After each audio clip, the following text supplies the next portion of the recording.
If someone told me an old phone could change your life, I'd laugh. I found it by accident, buried in a box of junk while moving out of my parents' house. Old photos, scratched lottery tickets, a dried-up marker.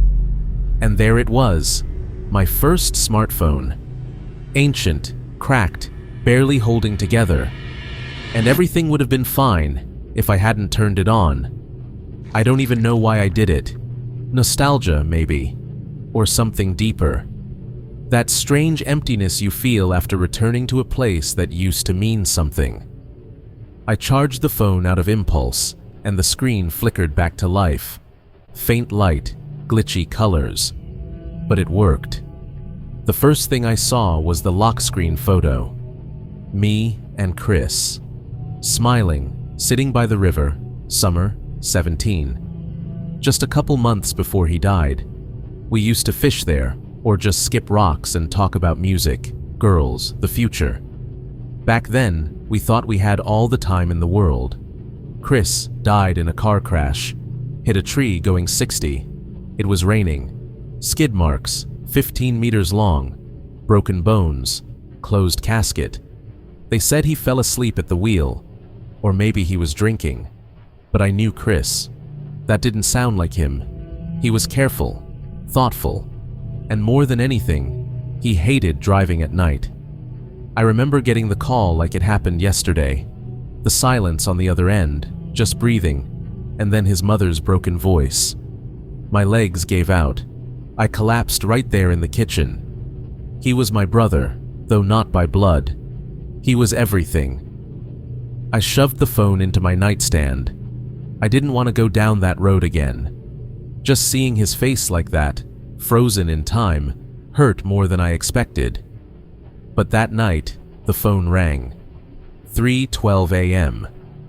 I remember the time exactly because it felt wrong. I hadn't set any alarms.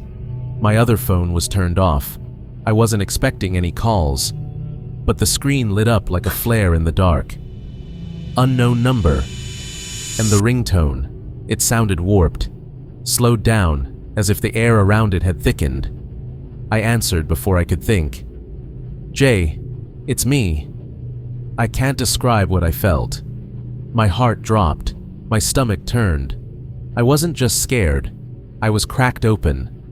It wasn't just a familiar voice, it was his voice. That same half-laugh, half-sincere tone he used when talking about serious things, but didn't want to sound too serious. "Chris? Listen carefully. I don't have much time. They know you turned the phone on." "Who? What are you talking about?" "The man in the red hoodie. Don't talk to him. Don't follow him. Please, Jay." The line went dead. I sat there in the dark, phone still pressed to my ear. I don't know how long. My hands were shaking. My mouth was dry. I barely slept. And when I did, I had dreams. Flickers. A tree-lined road at night, headlights cutting through mist, and someone whispering my name from the back seat. The next morning, I didn't go to work, couldn't concentrate. My hands were clammy, my mind buzzing like a swarm of bees. And then, around noon, I saw him, across the street, standing completely still, facing my house. A man in a red hoodie. I thought maybe it was just some guy, a jogger, a delivery driver, whatever. But he wasn't doing anything, just standing, arms at his sides, head slightly tilted. I couldn't see his face under the hood. I turned to grab my phone. It took 2 seconds, but when I looked back, he was gone. That night, the phone rang again. "I tried to warn you. I'm sorry I pulled you in, but you had to remember." "Remember what?" Static.